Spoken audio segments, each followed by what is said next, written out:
Yan, ito na mga pyesa natin. 70-80 ang kanyang sukat.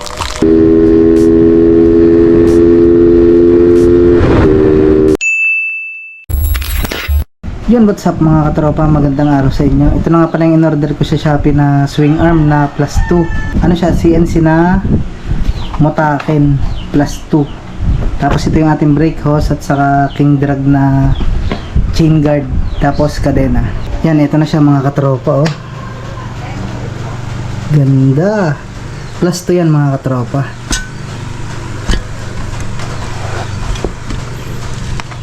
Motaken.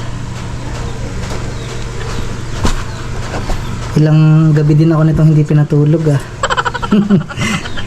Sana dito mamaya ay maging plug and play. I-videohan naman natin yung pagkakinabit natin.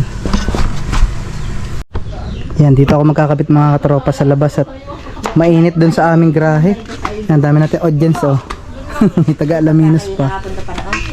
Yan, ito na mga pyesa natin.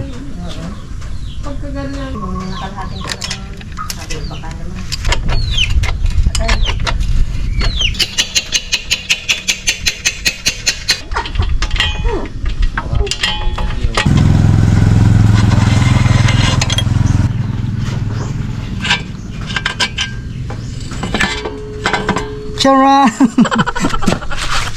For sale. Yan, lagyan natin mga katropa ng grasa para kahit tumagal hindi magi-stack up. Yan, oh, naipasok ng mga katropa. Nakakalimutan pa tong chain guard. Yan, saktong-sakto din.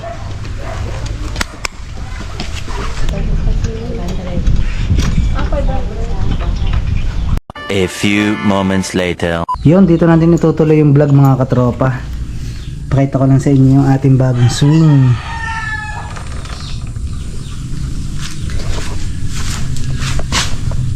Ito nga pala yung king drag natin na ikinabit na chain guard. Pinutol ko nga pala siya dito at natago yung ating swing hanggang dito, nagmukha siya maikli. Ginawa ko, tinabas ko, pero may order na uli akong bago. Ano siya, king drag din siya pero labas yung ganto niya. Pakita ko nga lang pala mga katropa sa inyo yung mga nilagyan natin ng washer. Para pagka o-order kayo, alam nyo na kung saan kayo mag-a-adjust. Yan, katulad dito. Malaki yung sobra ng ehe. Naglagay tayo dito ng alloy na spacer. Tapos isang washer dito. Tapos dun sa kadena, yung 132 link na in-order ko, ang nagamit ko lang ay 126. Ang nakalagay na sprocket sa akin ay 1441. Ito pa yung kanyang pwedeng i-adjust dito sa likod. Gusto ko pa sanang i-isod dito kaso pagka dinagdagan ko pa ng link, hindi na kayang hapitin yung kadena. Masyado ng taw-taw. Tapos dito magkabila, bumili ako ng ganito kalaking washer. Nilagyan ko siya ng tig-isa dito. At saka dito. Tapos dito naman sa shock, naglagay ako ng ganito kalaking washer. Dito sa kaming kabila lang. Dito. Isa lang. Tapos ang lutang ng tornilyo na stock, ganito. Halos halos sakto lang. Dito naman wala akong nilagay na washer dito. Saktong-sakto lang siya. Dito naman sa ating brake hose, ganito na lang ginawa kong diskarte. Yan, nakaganyan na lang muna siya. Papalit tayo ng gulong dito. Yung pang-una ko na 80-80 lalagay natin dito sa likod. Tapos umorder na ako ng 70-80. Papakabit na natin yung pag dumating yung order. 2,000 years later. Yan, ito na, dumating na mga katropa. Saktong-sakto kinalas ko na yung mga dapat kalasin para ikakabit na lang natin. The next day. Yun, papakabit na natin ito mga katropa. Dumating na nga pala yung order ko na gulong. 70-80 ang kanyang sukat. Tapos yung ating 80-80 dilipat ko sa likod para medyo gumanda-ganda naman yung ating tindigan. Yung punta tayo sa Kalawan mga katropa. Doon lang kasi may nagkakabit ng may machine. Doon lagi tayo nagpapakabit ng gulong. Gawa ng maingat talaga magkabit ko ng gulong.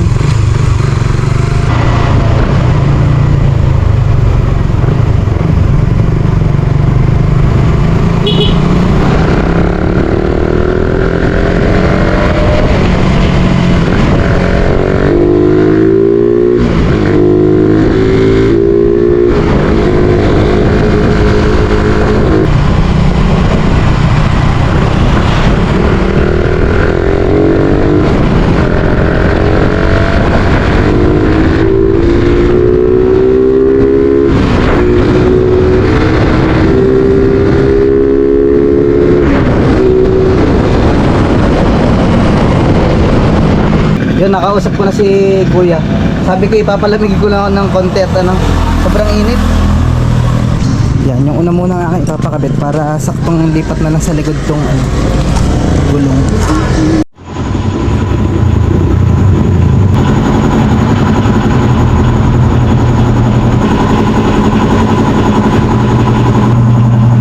Natuyo na ano kuya? 2 taon na tuyo na.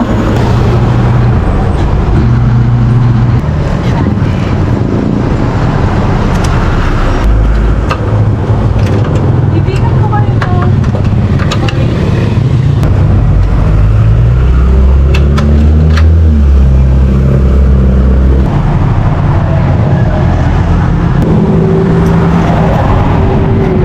Yan, ito naman yung panlikod natin, kakapit na ni kuya.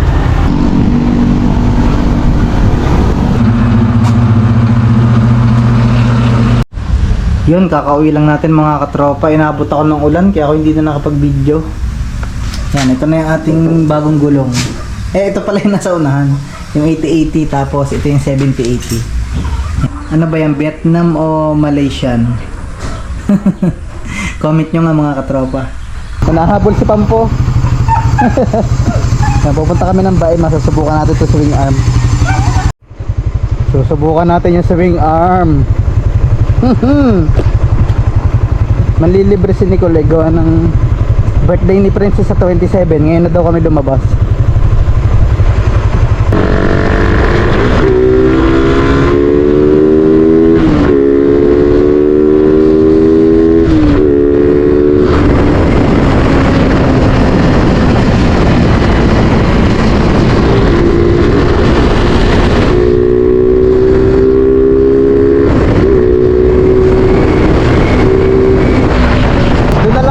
Sa kanila sa bae, sa Jollibee. Sarap itakbo, gumaan. Testingin natin isa dito mga katropa.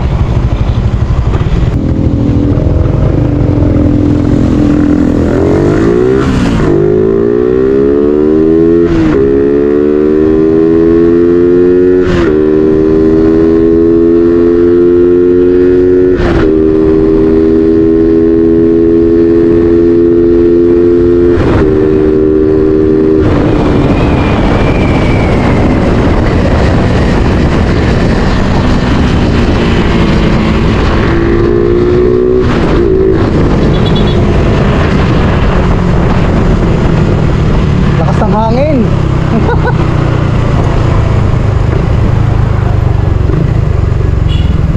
Nakakapanibago, gumaan.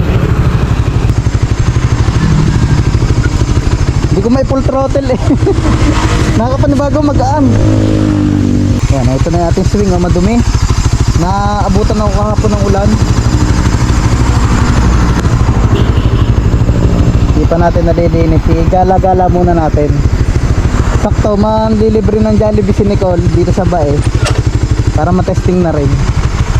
Ayan, kain na.